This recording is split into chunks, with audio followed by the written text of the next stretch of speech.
Salutations to all. Welcome to the newest edition of Battle in the Trenches. I'm your host, as always, Jonders, and I'm joined by a couple of my best buddies on the internet. First up, we have Ryan McGinley. Say hi. Say hi, Ryan. Hey, Ryan, say hi. Listen, Okay. I'm really excited to be here, but I don't have the same energy as you. I just worked that full 9 to 5, but I'm pumped. I took a nap today. I took a nap from like noon to 4. I respect that. I respect that. Our returning champion, Ryan McGinley. All right, we also have Steve Catalano. Steve, how you doing, buddy? I'm doing good. I would love to take a nap on a weekday, but it just doesn't happen ever. But I'm happy to be back here. Wouldn't love to be spending my Thursday evening any better. You know, last night, the day we're recording this on Tuesday, I'm out doing comedy at 10 p.m. at the IO Theater. All right, everybody? So, I got a lot going on. That's true. The Jonders Talk Show experience at IO. Just check it out. Okay, Steve, at Steve 2.0 on Twitter, what is going to be your strategy today to win? My strategy is to beat Ryan. All right, with an attitude like that, I don't know how we can lose. For the unacquainted, we already had our first episode, but in the second episode, we're going to go over these rules again for you. I'm the arbiter of points, and the points are divvied out by yards, and then you can score a touchdown. You'll catch on. It's very much like real football, but I'm the arbiter of takes. So we're going to be shooting out takes. Ryan's got a take. Steve's got a take. Ryan's got a take. I'm going to be like, boom, 25 yards. Boom, 25 yards. Boom, 50 yards. And we'll see what happens by the end of the day. So Ryan, as the returning champion, I think we're going to give you the first topic. And we're about to head into the doctor's office, baby. All right.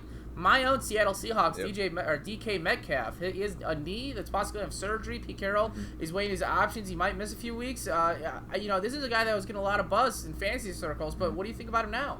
So, with DK, he was always that he was going to be a tough fit for them right off the bat, but I think he's going to be a good product as a wide receiver down the road. But like week 1, 2, 3, 4, 5, he was not going to be a wide receiver 1 or 2 for your team. He wasn't going to be a polished, finished product. He's got the intangibles, but it's not completely crisp to be an NFL wide receiver. So I don't think he's going to get drafted probably in fantasy drafts. If he does, it's going to be super late. You can always take a chance on him, but he's not really worth rostering right now. You don't think he's worth a 14th or 15th round pick? He could be, but he's going to start probably as the wide receiver 3 there. And we both know that Seattle is apt to run the ball in the first 3 downs. First 2. You think Ryan would be more savvy at this point? Listen, Ryan does not move up the field. No, I'm sorry, Ryan does not move up the field, and we have to go. So Amari Cooper has plantar fasciitis, and Steve, what do you think about this? We have no Dak there. Dak is still arguing over the contract. Zeke isn't there. What's going on in Cowboy land? Are we able to take anybody from the Cowboys at this point? We can take Cowboys. Dak is there. We still got good old Tony Pollard, and I think Zeke. There's a good chance he'll still be there for week 1. But per doctors, which I always believe, you put any doctor talk on the internet about fantasy football, and I believe exactly what you're saying. This is a painful injury, but Amari Cooper has apparently played a whole season with plantar fasciitis, and he had 1,000 yards. So I don't see a big issue with taking him, but it kind of leaves you feel a little uneasy taking him as your wide receiver 1 in the 3rd round. But if you get him as your wide receiver 2 because you just like the upside and you think that injury will get better throughout the season, I don't have a problem taking a flyer on him. It's not even a flyer, it's a 3rd round, but we saw what he did last year at the end of the season with the Cowboys, so I'd expect that again.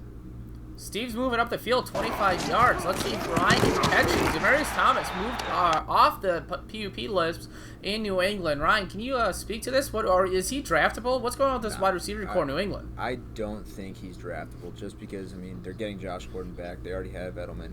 N'Keal Harry, he'll be there eventually. He's kind of banged up currently.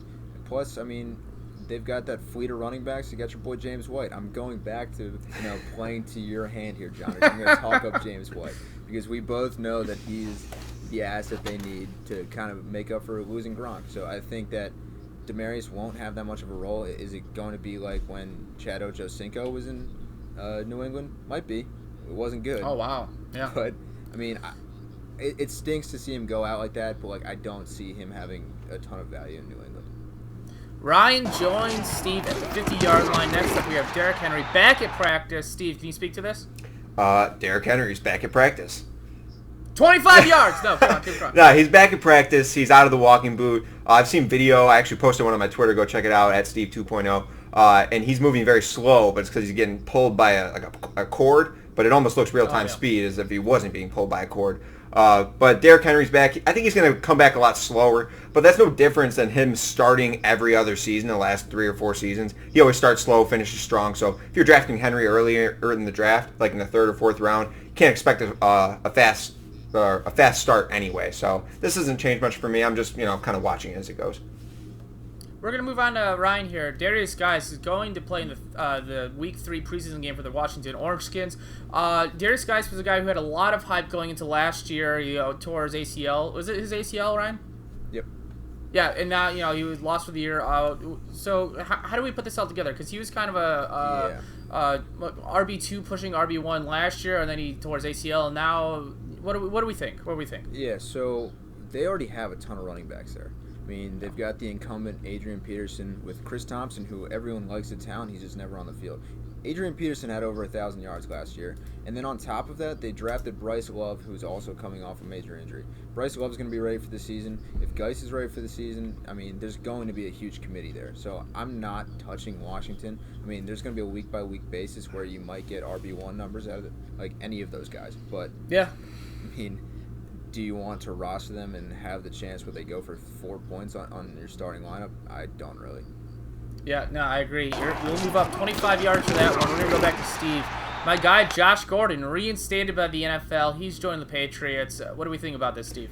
I just have kind of one good comment on this. His ADP is just flying up boards. I mean, he had really good efficiency, yards per route run with Tom Brady last year, but I mean, this guy is like a ticking time bomb. You have no idea when he's going to go off. Not go off, but actually get out of the NFL. So he could literally play the first 2 games and then be done for the year. And I think to risk your 5th round pick on that's just kind of irresponsible. So I'm not touching Josh Gordon unless his ADP settles, but it's going to rise, and I think it's going to settle and go back a little bit, but I'm probably not touching him. Steve is going to move up for that. We have 2 players in the not in the red zone, just outside the red zone, ready to score. Next up, we're going to move up to Champ or Choke. Not a big deal. Let's start off with Steve again. Steve, who's your champ? My champ this year is quarterback for the Ravens, Lamar Jackson. They have the #1 rushing schedule this year. By rushing schedule, that's favorable for running backs and running quarterbacks like Lamar Jackson, who might possibly be the best running quarterback in the league already. He's making leaps as a passer. You hear out of camp, and you've seen it in the first few preseason games. He's still effective on the ground. We saw that long run for a touchdown against the Packers that got called back, but he looks shifty as ever. And everyone is going in on the Browns this year for the AFC North, but I mean, I think the Ravens are going to be right there. Their defense is still top notch, so I like Lamar Jackson. I think they're going to be pushing for that division. You know what? He did look shifty. And you know who else is shifty? Steve, get into the end zone, breaking the plane here. Way to go. Congratulations on that touchdown. All right, Ryan, who's your champ? My champ is Mike Evans, wide receiver for the Tampa Bay Buccaneers. You may say that's touchdown, but he's getting drafted as the wide receiver 8 currently.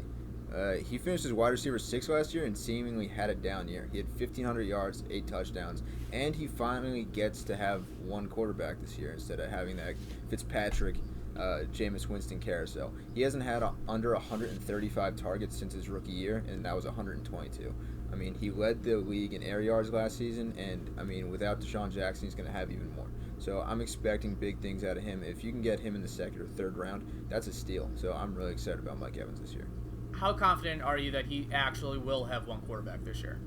I know that you're not a big Jameis Winston fan, but I mean, not. they have to give Jameis Winston one full season to kind of figure out what they have. If they don't give him that, I mean, they're going to do this again next year. If Jameis Winston's bad this year, they can move on. So I think it's Jameis Winston all year. Steve, let's go a little negative. Let's skew negative here. Who's your choke? My choke is David Johnson. He's going at the 1.06 or 1.05, wherever you get him, but right after that top tier running backs. And I'm just not a believer in Cliff Kingsbury. He's another, first-time head coach. He's going to bring this air raid offense, which we haven't seen at all in the preseason. If we have, then this definitely just makes my argument even better. But I'm just not. I was never really on the Kyler bandwagon yet. I just have to kind of see to believe. And people are expecting, air raid offense. David Johnson is going to thrive in it. Last year, even in a bad offense, he was top 10 RB. Well, the way he was a top 10 RB was he had a lot of bust weeks, but a couple big boom weeks, and that's not the kind of guy you want in your first round. He's going to lose you a lot of weeks, so he might, lose me my league. So I'm not taking that early. All right, we're moving on. Ryan, let's keep it going negative here. Who's a player to avoid? Who's going to choke? I'm avoiding Josh Jacobs. He's getting drafted as a RB17. On top of his contract situation where he wasn't in camp really on time, the Oakland Raiders are pretty much a mess right now. They've got Derek Carr as their quarterback. And, he's hiding from Hard Knocks, which is kind of weird to me. It's just a weird situation. Plus, he's getting drafted ahead of guys like your boy Chris Carson. And I think that there's value with proven guys that are already there. So I think that he's not worth the RB17. He was never the main guy at Alabama, and I don't know if he can handle a full workload in his first year. Ryan finds his way into the end zone. We have a 7-7 game. A little bit of a defensive battle here right now. Really quickly, guys, I want some bonus preseason standouts. These are real quick. So let's go to Steve real quick. Preseason standout, I'll go with a rookie wide receiver for the Kansas City Chiefs, Mecole Hardman. He's got 2 touchdowns in his first 2 games in the NFL. It is in the preseason, but he's looked electric. He looks fast. He's going to fit really good in that offense with Tyreek Hill, Kelsey, Mahomes, all those guys. Speedy offense, and I just love Chiefs players, so I'll take Hardman late in the draft. Yeah, let's move you up 25 yards. You're at the 50-yard line. All right, Ryan. This guy hits home for me. Dallas Goedert. He looked electric in the first preseason game for the Philadelphia Eagles. He had 3 catches for 50 yards. That's all he needs, Seattle. They're not going to play him in any more preseason games. They know that he's got top 15 tight end in the league potential right now with Zach Ertz there. So I think we're going to see a lot of 2 tight end sets. And there's going to be weeks where Dallas Goedert's going to be a top 10 tight end. So I'm excited to see him play this year. Steve Jones, Ryan at the 50-yard line. All right, hero to zero. Players you will have on every team this year for ADP reasons or any other reasons. Let's go to you, Steve. Who's a hero on your team? Based on his ADP in the 12th round or 144th overall, I'm taking Darwin Thompson, backup running back for the Chiefs, in every draft I can, just because of the fact that Damian Williams is going early in drafts, and his role, besides of what Andy Reid has said, that he's a secure running back for their team, and we know they usually only use one running back. I don't know if he can make it all season long, so I'm taking that chance with him later in the draft that Damian Williams will go down and Darwin Thompson will step in and take that role. Now, he's a small guy, but if you've seen pictures of this guy, he's pretty jacked, and he can block. He can hold his own. So I think he can at least take 1, 2, possibly 3 downs in this offense. So once Damian Williams goes down, which I'm a firm believer he will, Darwin Thompson's going to step in with this Chiefs offense and thrive. I'm not a big fan of... Yeah, we're moving on. All right. Ryan, can you give me your hero? Oh, this is my favorite guy from last season. That's Philip Lindsay. He's currently running back 24, and if you can get him as your... wow. Yeah, exactly. He's a steal at his current ADP. He had 1,000 yards rushing with less than 200 carries last year. He had 47 targets, and he only started in 8 games. Philip Lindsay seems like a steal to me just because he's in a better offense. His role is more defined rather than him having to fight for everything. He got to go into camp knowing that he's going to be the main guy. Royce Freeman has looked decent in the preseason, but there's been a couple runs where Freeman's broken free and gotten caught where Philip Lindsay's housing it. So I'm excited about Philip Lindsay. He's going to be on all my teams. Ryan, inching towards the goal line now at the 25-yard line. Steve, we're going to do a negative. Who's a fantasy zero in your opinion, based on ADP or other reasons? Running back for the Chiefs, not yet, but he will be, Kareem Hunt. He's going in the 8th round, 90th pick overall. I can't believe the fact that he's even being drafted. He's not going to be able to play till week 10. He can't be with the team until then once the regular season starts. Yeah, he'll have 1 week with the bye week to prepare, but Kareem Hunt is being drafted like he's going to take over Nick Chubb's role right away when he comes back. Nick Chubb's going to have a really great year. I can feel it now, and I think everyone can. They're not going to just throw Hunt in there to take 1 down away from every series and whatnot. It's just not going to happen. And Kareem Hunt, who says he's going to come back and even be effective right away? You're going to risk putting him in your lineup right before playoffs or in the beginning of the playoffs? I do not want that. And if you want to handcuff Chubb, that's fine. But let someone else take him, maybe trade for him later, or wait for them to drop him because they don't want him sitting on their bench all season long. Yeah, Steve accidentally said Chiefs. He's with the Browns this year. We all know this. Sometimes a little slip of the tongue. It's no big deal. I think I agree with you though. So we're gonna move you up. You're both inching towards the goal line. Ryan, who's your fantasy zero? It's a guy that I've had in the last couple of years, but he's been a wide receiver 2 for me. But this year he's getting drafted as a wide receiver 1, and that's Adam Thielen. Adam Thielen came out smoking hot last season. I mean, he had that streak of 100 yards in every single game. It's like first 7 games or something. Ridiculous. Yeah. But in the meat of the year, weeks 9 through 16, he had a slash line of 4.9 catches, 56 yards, and 0.4 touchdowns a game. That's good for wide receiver 20. And that's when you needed him the most. I mean, that was your hunt for the playoffs and then ultimately the playoff run. So he let you down last year, but he's still getting drafted at wide receiver 10. I mean, I don't love him that much this year. I mean, he was better as a wide receiver too. And, I mean, honestly, he's probably the second best wide receiver on his team. So I think I avoid Adam Thielen this year. Wow, Ryan has put up another 7. It's a 14-7 game. Touchdown. So we're moving on. All right, okay, everybody. We're moving on to the Twitter questions. This is your chance to get involved in Battle of the Trenches.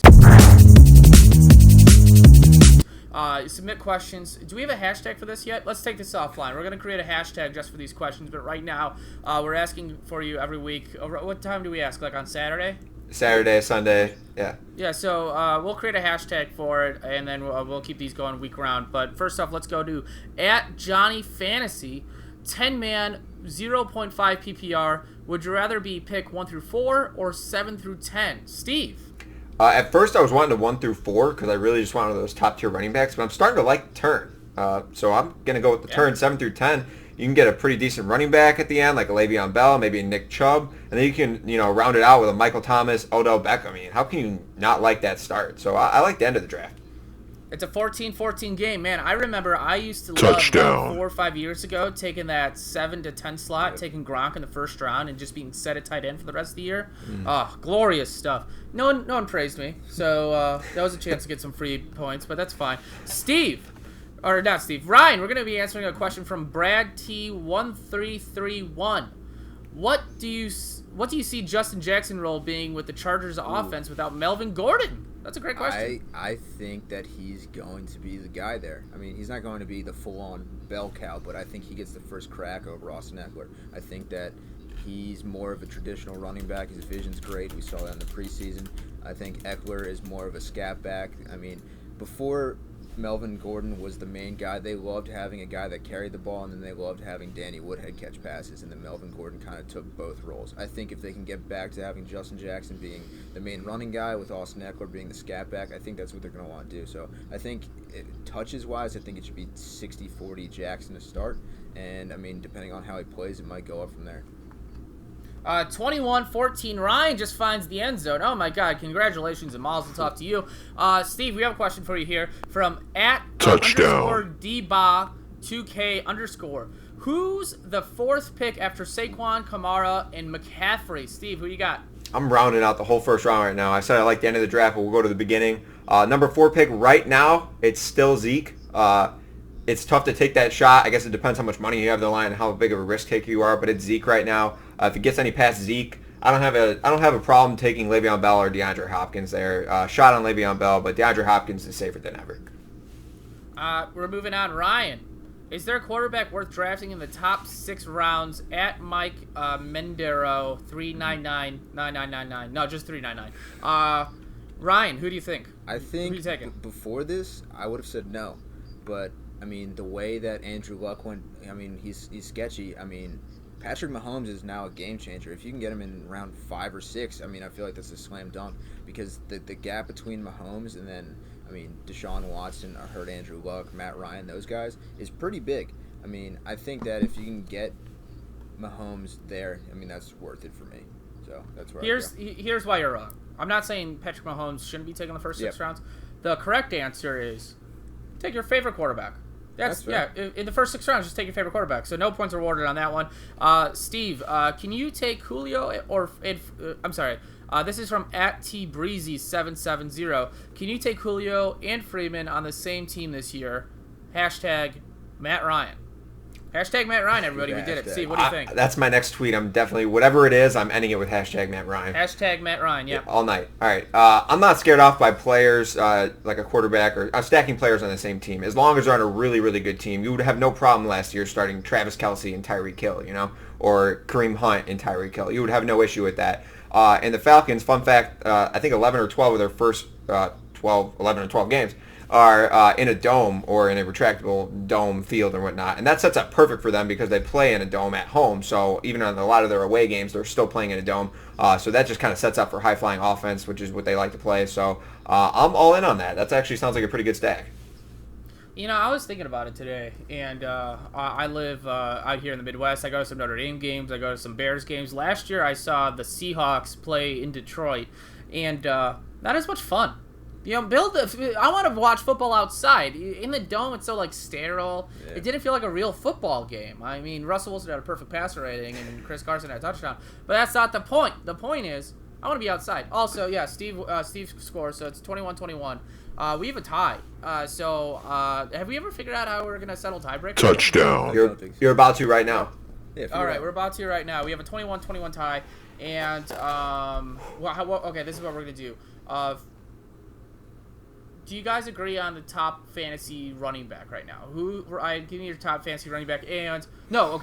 Ryan is the defending champ. So, Steve, give me your top fantasy running back. You get first pick. And then, Ryan, even if you agree with Steve, you have to pick a different running back and argue for them. So, Steve, go first. All right, I was going to say one guy, but I'm going with the other, and it's the number one overall pick consensus, Saquon Barkley. The guy is just insane. He had such a good rookie season last year. He's generational talent. He's on the Giants. Yeah, that kind of sucks. Their offense, not good. But with Evan Ingram there, they got Daniel Jones. Oh, God, that was a bad argument. Erase that. No Daniel Jones. But Saquon is going to get a lot of touches, and he's going to get so many touches that it's going to literally boost him up the boards. I was going to say Alvin Kamara, but the amount of touches that Saquon's going to get is going to be insane. He's going to have double-digit touchdowns. He's going to have over 1,500 yards. He's going to be like a pretty firm first overall in most drafts. So I'm taking Saquon. Ryan. Well, you hinted at him, and for the sake of argument, I'm taking Alvin Kamara. And Ryan wins. Ryan wins bet on the trenches. That's a 2-week-in-a-row victory. All he had to do was talk. That's all he had to do was talk. Yeah. Give me your argument, but I think you kind of lost everything when you said Daniel Jones. But it's all about touchdown. Plus the fact that the offense suits him. I mean, there's actual options in New Orleans, so I'm excited. I mean, they've got Jared Cook now, too, so that offense is thriving. Drew Brees will be dumping off as many passes as he can. Alvin Kamara, he might have 1,000 to 1,000 this year, and he might have 10-plus touchdowns, so that's all I need. It's good enough for me. All right, for Climb the Pocket, I've been Jonders. He's been Bootleg Fantasy, Ryan McGinley. He's been Steve Catalano at Steve 2.0. Make sure you read all our great articles that our writers have been turning out at climbthepocket.com. Yep. Follow us on Twitter at climbthepocket. And, until next week. Bye, everybody. Get home safe.